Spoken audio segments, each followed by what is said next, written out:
All right, let's hope this works this time. Welcome everybody to another episode of 161st and River, our 71st episode, and this is a breaking news episode.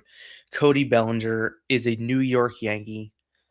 Finally, the long waking nightmare of these negotiations are over. Let's pull up the contract details first. They're over. Finally, Cody Bellinger, what seemed inevitable. I mean, I feel like we all knew that at some point that this marriage was going to be extended. It just took too long. And it's finally over and it's finally done. The two sides meet. The Yankees pretty much held firm on their offer. Bob Clappish of NJ.com, like right before coming on, put up a story. And he said that the Yankees today added the extra like 2.5 million, 500,000 a season they did to sweeten the deal a little bit and to kind of show Bellinger like, hey, you know what? We know that these conversations were exhausting, but no love lost. Okay, we still love you. These conversations were horrible, and we still want you here. We'll give you a little bit more. And whether that pushed it over the edge or not, I don't know. Maybe that was like maybe it was more of an instigation of like, hey, we saw the Mets do this last night. We'll add some more money. He's like, fine, just take it at this point. But the deal is done. He's a New York Yankee.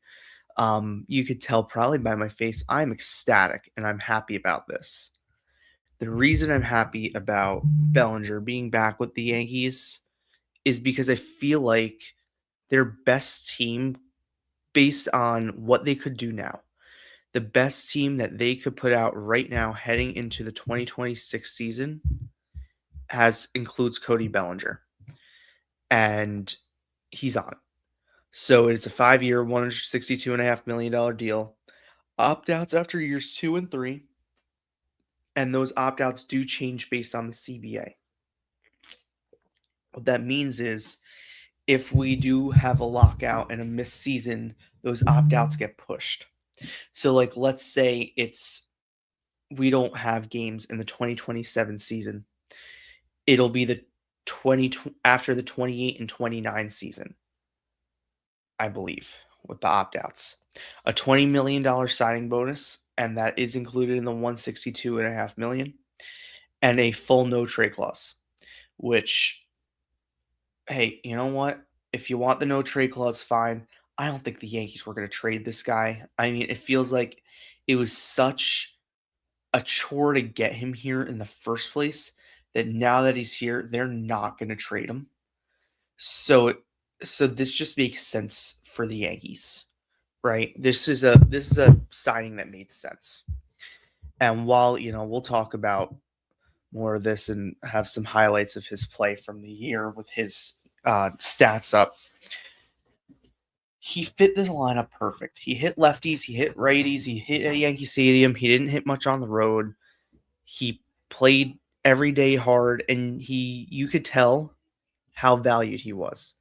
That within seconds of the post from MLB being put up on Instagram, that Austin Wells is going on his Instagram story putting up, emojis of how happy he is that Bellinger's back. And that should show everybody. That's the kind of clubhouse culture that Aaron Judge has been looking to find and have and foster over the past, few years since he's been captain. Now you got a guy who is a legit bat behind him, right? This isn't Alex Verdugo, right, where we're going to try it. This isn't Juan Soto on a 1-year deal and we're going to have to fight the Mets to get him. This guy's legit. Cody Bellinger is a legit hitter. Now, look, he's not flashy Kyle Tucker, and I think part of the Tucker stuff is Yankee fans wanted somebody new. They wanted someone that they did not have before because it got stale.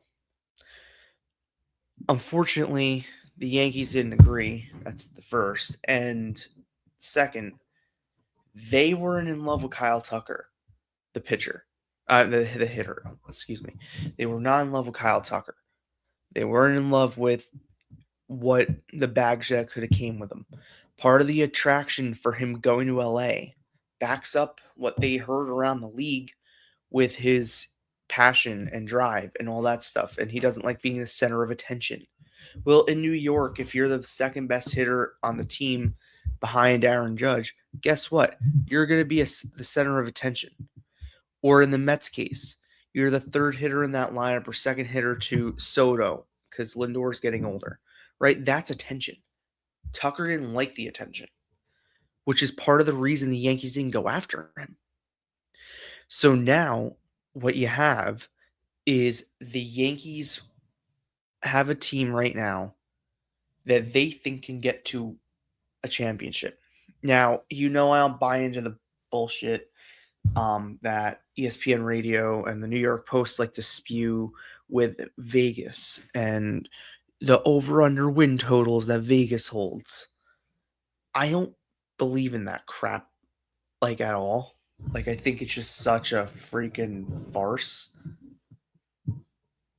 I don't care what the over-under win total is. I care about the team that they're fielding. And I will say that this lineup that has Cody Bellinger in it, and I'll explain the way I made this lineup in a second because I did it on purpose. I made this lineup a certain way. Oh, that's the bullpen. I made this lineup a certain way on purpose, and I'll mention that in a second. Cody Bellinger being on this team just makes them a better team today than they were yesterday, and that they're going to be, going forward. Their offseason, in effect, can start because now they have a position player at an outfield depth that they could trade from, right? One of Jason Dominguez or Spencer Jones has to go. There aren't spots for both of them. We can sit here and squabble for a half an hour of who should go and who shouldn't go. That's fine. My opinion has and will continue to be that I think Jason Dominguez is probably the more reliable player. I've always liked Jason. Nothing against Spencer Jones. I just have liked what I've seen from Jason more than Jones. I don't know how other teams value them. I don't know any of that crap. What I do know is the Yankees need to deal one of them. And they need another starting pitcher because look at this lineup. Now, they would like another right-handed hitter, right? I doubt they're going to get an Austin Hayes. If the price is right, maybe, and you platoon with Grisham out in center, that would be something I'm intrigued by because Grisham didn't hit lefties, right? And the Yankees' goal this year is to have Ben Rice hit against lefties more. That's why Ben Rice is slotted in here as the leadoff hitter. There have been rumblings, I've heard, that the Yankees are looking at possibly leading off Ben Rice a little bit more this year. Now, I'm sure they'll test this during spring training. They did it last year with Austin Wells and then pivoted to Paul Goldschmidt, who's probably not coming back. And they also pivoted to Trent, and that was a disaster. His numbers were not good in leadoff spot. So Ben Rice is a possibility. They also had Dominguez there for a couple weeks. He was great in the leadoff spot, but once again, he's not starting. And I also think if you're going to deal from your outfield depth, you'd rather deal Jones than Dominguez because if for some reason, when Stanton gets hurt this year, it'd be better to insert Dominguez, who has major league experience, into the DH spot who's a switch hitter, even though he hits much better from the left side than Jones, who might strike out a ton of times. At least Dominguez gets on base and has contact in his bat. So that provides that. So I have the lineup as Rice, Judge, Bellinger, Stanton, Grisham. It's balanced there. Then Chisholm, Caballero, Wells, McMahon. So one of the things that is a concern and should be a concern is you're getting a string of at the bottom of the lineup, lefty, lefty, lefty, right? When it flips over. If you get an inning that's 8, 9, and 1, someone has to get on before Judge. That's a problem. The bottom half of the lineup can be perceived as weak. Now, I think there's more in Austin Wells' bat than what he's performed. I think he is going to take a step in the right direction. We'll see. I think part of last year, I think he was hurt. And I think the team tried to cover things up with him. He had the circulation issue in his hands, and they covered that one up. They probably should have put him on the IL and figured it out, except they didn't have a backup plan, which is why he didn't get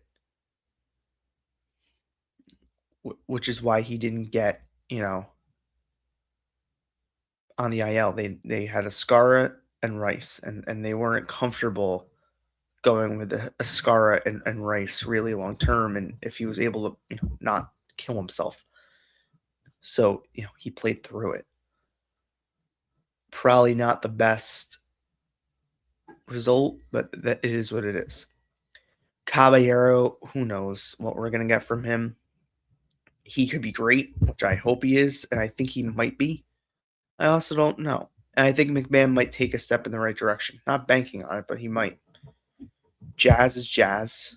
Jazz is going to do Jazz things. Grisham, you pray he replicates something close to last year.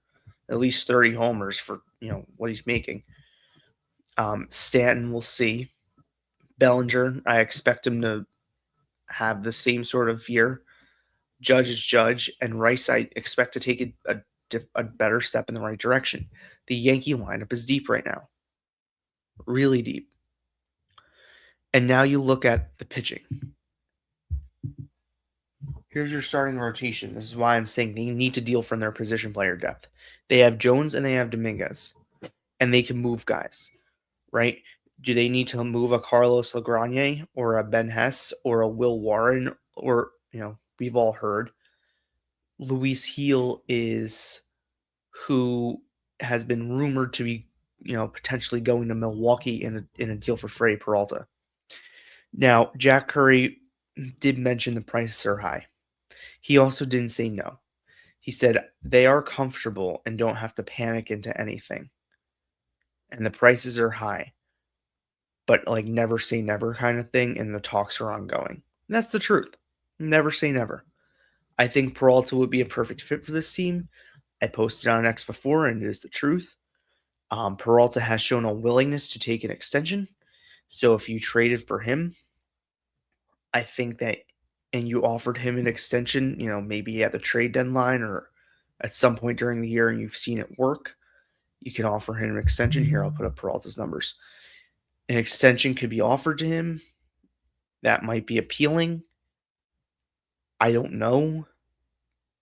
I'm just thinking like maybe throw an extension number at him and keep him here long term, and then you get a big return on your investment of trading, let's say it's a Luis Heel, Spencer Jones, no-name prospect 1 for 1 year of Freddie Peralta. Maybe you throw in someone else for McGill and like really blow this up. Then you bring in, 2 guys from Milwaukee. McGill would fit New York better than Devin. I'll add that. Peralta has the temperament to fit New York as well. His postseason numbers aren't, jumping off the page. That was also 1 bad inning against the Cubs. It was, it just happened to be the first inning against the Cubs in the postseason. It was 1 bad inning. It stinks, but it was. Wait, no, it was a bad inning against the Cubs. And then there's another starter on the market that the Yankees could look into. Foul Territory mentioned him today. And, rumblings have come out that the Padres are looking to possibly move payroll and could move Pivetta. I'm sure if they ate some money, this might entice the Yankees a little bit. Very good regular season, borderline elite regular season, with under a 1 whip and a 2.87 ERA. That would be a phenomenal ad for the Yankees. He has experience pitching in the American League East. This would be a very good ad for the Yankees. The money, though, would make this confusing, but it is worth keeping an eye on Pivetta because the Yankees are looking, hopefully, to add a starter. Their bullpen is extremely weak, which is why I brought up McGill a few seconds ago.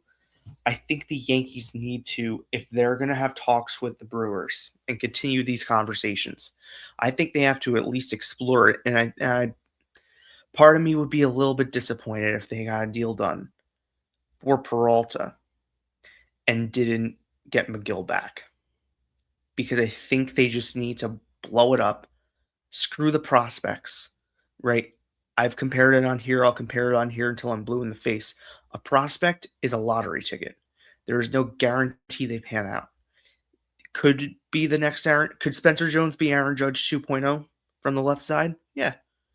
Could Spencer Jones be Luis Robert Jr. from the left side and struggle to stay on the field and have one good year hitting almost 40 home runs, be a very good defensive player?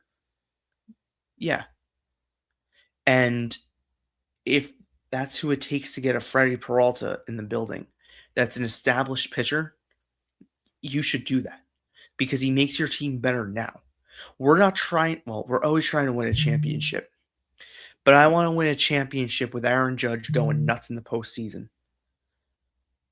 I want to see a championship where Aaron Judge hits a big home run in the postseason and has just a tour de force postseason like A-Rod did in 09.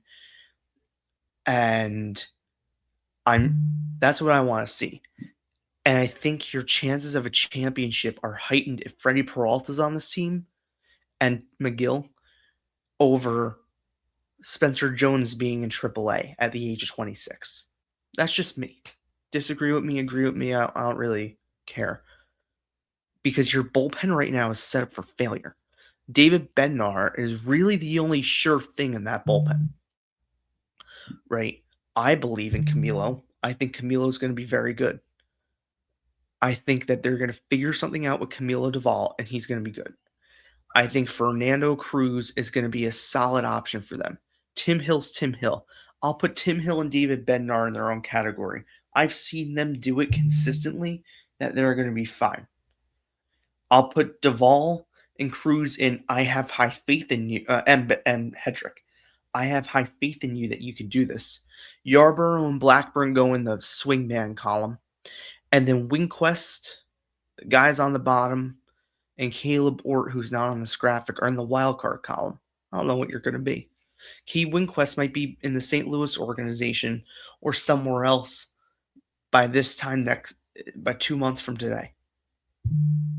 You never know. Because he just doesn't have, I don't know. They think he could be the next Luke Weaver in the way they maneuver with him. I would love that because Luke Weaver was great and we all loved him. And I would love Cave Winquest to be fantastic. It's also Cave Winquest, and we have to temper our expectations of I don't know what to expect from him. I don't know what the Yankees expect from him. I want to expect greatness. I want to expect a guy that maybe has a high ability, maybe the Matt Blake pitching department.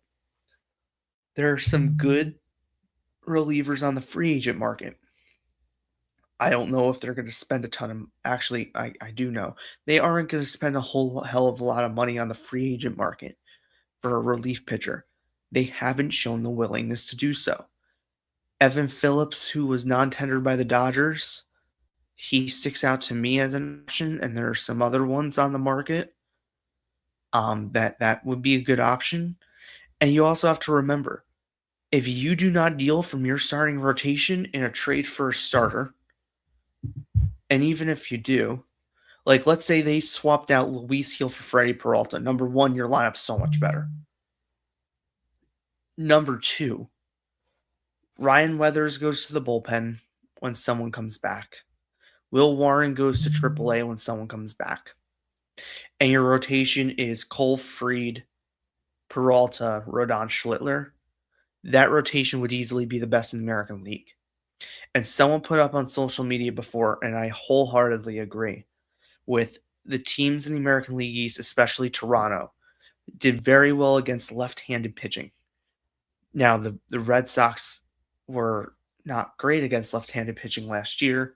They right now are, trying to add an outfield back. Chris Cotillo of Mass Live, friend of the show, or friend of mine, I should say, more like mentor, um, mentioned in a tweet before that he is hearing that they're in deep talks, serious talks with multiple teams around the league about adding to their position player pool. I'm assuming it's a right-hander.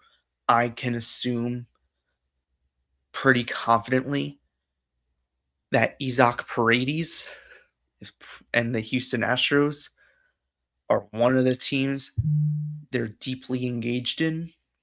I can very confidently say that that's probably a team they're deeply engaged in because he makes so much sense for that ballpark. And if they do end up getting him, I feel like the Yankees and this won't get recognized by Yankee fans. Their starting point this offseason was better than any other starting point in any offseason. They needed to fill two holes this offseason. And it was center field and left field. It just so happened that center field was filled by a qualifying offer and by someone who Yankee fans probably didn't want. And I'm in that majority. They really needed two position player spots because we'll be honest, they weren't moving off Anthony Volpe. Now, Joel Sherman started to say something and had to stop himself yesterday on his podcast. It was about the shortstop position. And where he was going was this. If Trent Grisham didn't take the qualifying offer and that $22 million wasn't spent, there's a reality they could have gone after Bo Bichette on a long-term deal and put him at shortstop for a year and put McMahon at shortstop and him at third base or something like that. Now, obviously, that didn't happen, but Bo Bichette is on pretty much a one-year deal with the Mets and had all this great stuff to say about New York today. Didn't allude it to the Mets in New York in general. And I pick up on little tidbits in press conferences and having known some and heard rumblings that he wanted, he would have been very interested in being a Yankee. So this is a test run if he could play in New York. And with Jazz Chisholm walking most likely in free agency next offseason, I would be very intrigued about bringing Bo Bichette in to replace him at second base. That's just me, and we'll have a whole year to talk about that. But one of the things he was asked about was if he would opt out of his deal, John Heyman in the Post, and he dodged the question. We all know he will. So Trent Grisham pretty much absorbed whatever thought we had of getting rid of Volpe. They're not getting rid of Volpe anytime soon. They love the player too much. They're sick in the head over the guy. So Volpe's here. Volpe's here to stay. So we're good off that. I don't love Volpe. We're going to roll with it, though. But now the two holes that they had to fill in the lineup were filled by two guys who returned. And that's why their starting point was fine. They need to add another starter, and they need to add at least one high-impact reliever. And if they do, they will probably win the American League East. Because all the haggling over Toronto's offseason, let's go over it. They got a starter from the KBO who we're unsure about. Rogers is a great reliever. He's good. Starter from the KBO who's unproven but could be good, could also suck. Dylan Cease, this is going to be his first time in a division like this. He struggled in the NL West last year. Let's see what he does in the AL East. Because the Yankees have had his number in his career. I don't know what Boston did against him in his career. He also feels like such a Blue Jay, but the Yankees have had his number for a while. And some of the numbers from him aren't fantastic. So I'll be encouraged to see, what he does. Kazumo Okamoto is pretty much brought there to replace Bo Bichette. Okamoto's ceiling wasn't Bichette's floor. That's the start. And Okamoto is a complete unproven commodity. He's never faced MLB pitching. I'm not saying, if a Blue Jay fan is hate watching this, I'm not saying he's going to be nothing. He could be great. I don't know. What I will say, is I wouldn't hedge my bet on him being Bo Bichette. And another thing, Ernie Clement, Miles Straw, and the likes of them had very outlier seasons in 2025. Not saying they can't replicate it, but the odds of them replicating it are low because that just doesn't happen. Now they could, and maybe that was the leapfrog of their career, and they have great careers. Good on them. I wouldn't bank on it though. I wouldn't. It felt like things went very right for the Blue Jays last year. And when you have a season, when we saw it with the Mets, when you have a season that everything goes very right, sometimes the next year it balances out in a very uneven fashion. We saw it with the Mets in 2024 and 2025. Very similar situation. Couldn't beat the Dodgers. So we will see. I think the Yankees should be the odds on favorite to win the American League East. I really do. Because I think with Cole, if Cole is healthy and performs like Garrett Cole, and same with Rodon, and they add another starter, I mean, it shouldn't even be close. They cannot have a Boone June swoon. They just can't. That's what killed them last year, the Boone June swoon. They have that again. Questions need to start being asked, and hopefully I'll be able to ask them this year.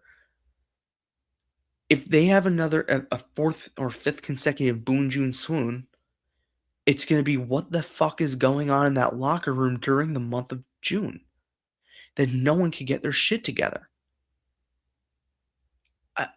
It's every year. And Hal's comments are going to be thrown in Boone's face if it happens again. Where Hal said at his postseason press conference that it's unacceptable that this happens every year. I'll pull up the story I wrote on it. And clip it. He said it's unacceptable that this happens every year, that they can't quit playing for a month and a half. Well, guess what? If that trend starts to continue this year, those quotes are going to be thrown right in Boone's face. They're going to be on notice this year with the Boone June swoon because it's become a thing. I posted on X as Knicks Nets get underway very soon that the Knicks are going through their own version of the Boone June swoon. And they have problems. Cat needs to be traded and all this other stuff. Karl Anthony Towns is not a championship player. He's a solid player. He's not a player on a team that has the aspirations to win a championship. But this is in a Knicks podcast. Kind of like Anthony Volpe. Anthony Volpe could be a solid player on a lot of teams. He, in my eyes, is not a player. You know what? They actually draw a lot of parallels. They both do one thing very well. Cat's offense is pretty good when he's on. Same with Volpe. His defense is very good when he's on. And flip-flop the other side. They are both fine players. Neither one of them are players that should be a core of a championship team. Draw parallels in there. So while they're going through the Brown January swoon and the Yankees go through the Boone June swoon, a little different there. It's a thing. So we'll see. But the Yankees can't have that freaking swoon again. That can't happen. That needs to stop. And they need to get tougher. Part of having Bellinger back, for me, is the clubhouse thing with him. And I think this year, now that he knows for certain he's going to be here at least 2 more years and probably the rest of his career. Because I think the opt-ins were thrown in, the opt-outs were thrown in the contract as a luxury of like, if you want out here, you can have out. I don't think he will. I think he'll be at the point of his career where he's like, you know what, I don't want to move my family. Like, I'll stay, maybe I'll sign a 1-year deal with the Yankees at the end of it. Probably not, but who knows? And I think Bellinger's here for the long haul. I can see him having more of a voice in that clubhouse this season.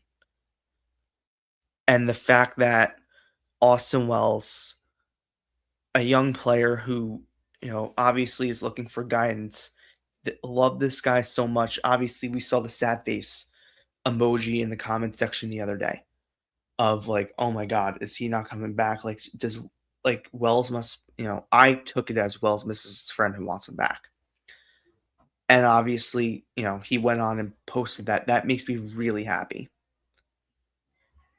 I really I like that that's the mentality that they're happy to have their friend and player back. Yeah, for us, it's getting the band back together. But we also have to remember what Boone had to say last year ahead of the wild card series that this is the best team he's had going into the postseason, and then they got their asses whooped by the Blue Jays.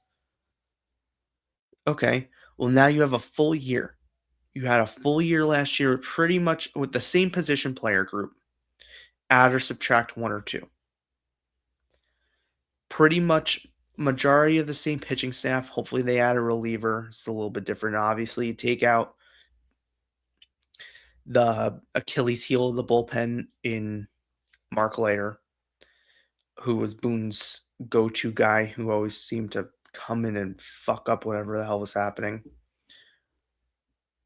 Nuke Weaver, who I loved Luke Weaver. I loved his 2024 Linsanity season. I don't think he's going to be as good. I think it was a Linsanity. I hope for him, he's fine. And Devin Williams just couldn't do it in New York.